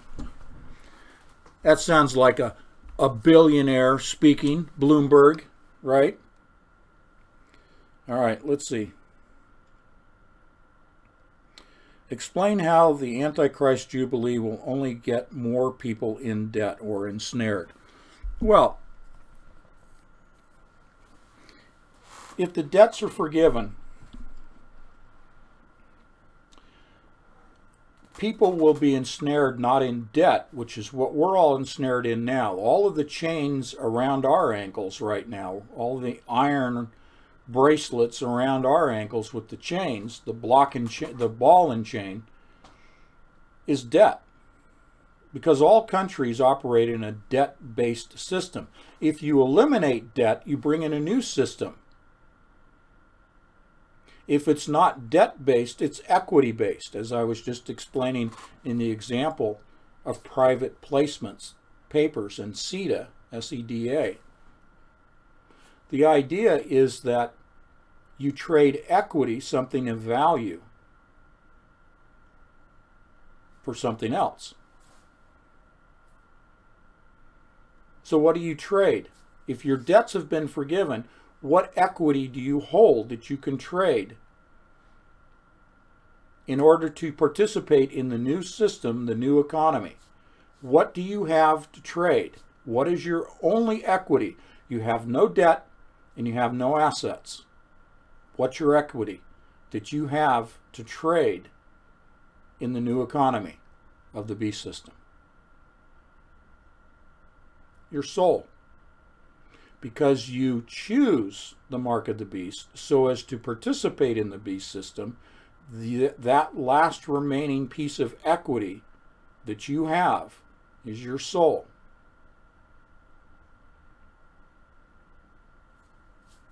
After all debts are forgiven.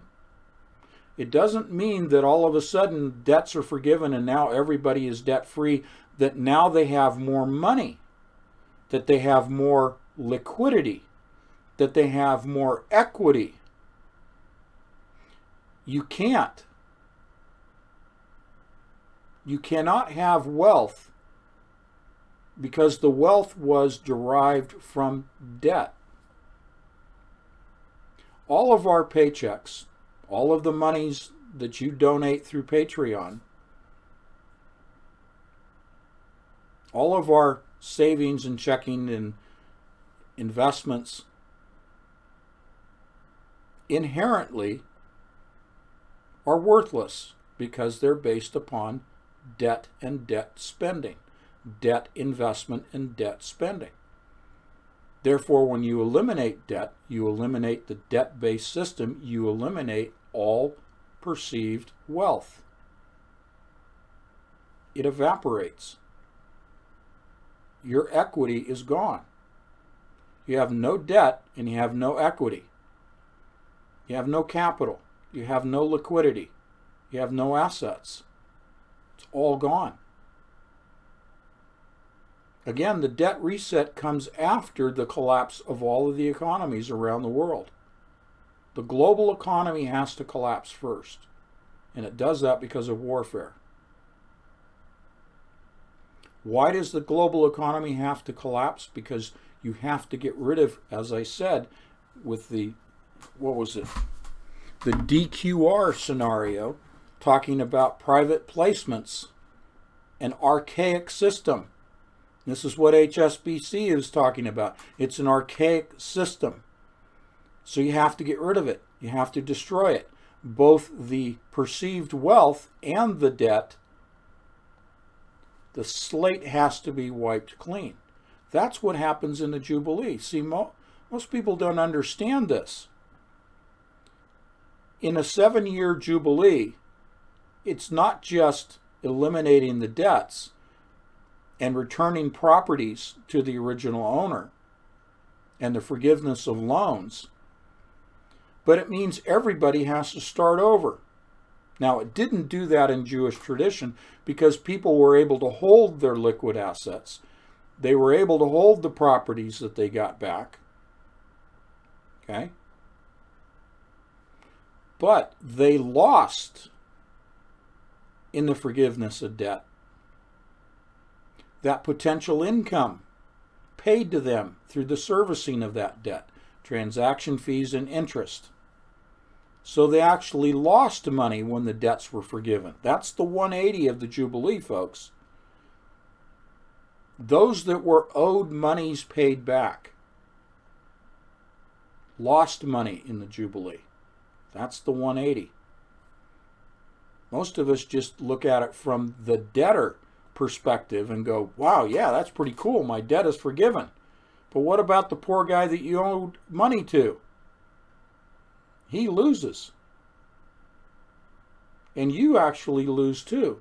Because now you have to start over. You as the debtor whose debt has been forgiven, you have to start from zero. You have no leverage, meaning capital. You have no leverage to invest. You have no leverage. You have no capital to go out and start a business, to go out and buy materials, to hire employees. You're starting from zero because your debts have been forgiven in a debt-based economy. Okay? It will be presented as a leveling of the playing field. Everybody will be inclusive. Everybody will be the same. Oh yeah? Well, what about the founders of Libra? What about the Knights of Malta?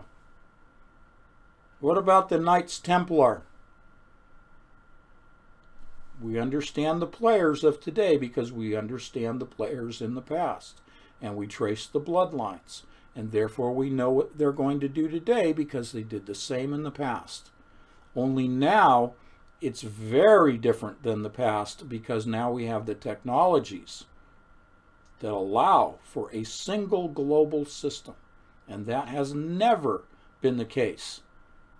There has never been a single global form of currency and a single worldwide economy, ever in the history of mankind, in recorded history. But now because of technology, promulgated by the Kabbalists, this is the first time in history there will be a one-world economy and a one-world dictator and a one-world government and a one-world religion, which is the Kabbalists' religion. And the technology driving that is the quantum mechanics that the Kabbalists have pushed. And then the development of the technology from quantum mechanics that has resulted in the ability to build out the beast system for which you have to take the mark. Otherwise, no man will be able to buy or sell because the technology allows for the marking of people, the tracking and surveilling, the surveilling and tracking of people, and preventing transactions to take place without that mark. It's very clear. It's very easy to understand. It's not complicated. Okay? Okay. let's wrap it up. It's a little after 9. Thank you again for all of your tremendous support of Kathleen and myself. Thank you. I hope you're enjoying this month's edition of Entangled Magazine, focusing upon nanodiamonds, blockchain, cryptocurrencies, dust identity of the nanodiamonds, Algorand of the encryption system of the blockchain system. And at the end of the magazine, I was talking about the third wave, which I discussed a little bit in the previous live stream. I'm not going to take time tonight, but look at the third wave because I went through and broke that down further for you. But there has been 3 waves towards democracy, 2 reverse waves away from democracy in the world, and now the third reverse, and that's not in the book that I cited, and I mentioned that in the magazine. We are this reverse wave, which I'm calling the tsunami of blockchain. This third reverse wave away from democracy spreading around the world is the reverse away from democracy to the one world government of the Antichrist. That's the reverse. That's the third wave. And it is signified, it is emblematic in the 3 waves of Libra. Libra is showing you straight in our faces the third reverse wave away from democracy, replacing it with the tsunami of the blockchain of the beast system of the Antichrist. Just the 3 waves of Libra are confirmation of what I just said. Okay. God bless you all. Thank you, and please send your prayer requests by email. We are honored to pray for any of those of you that contact us, but also the larger group of patrons here we always pray for. Thank you. Good night.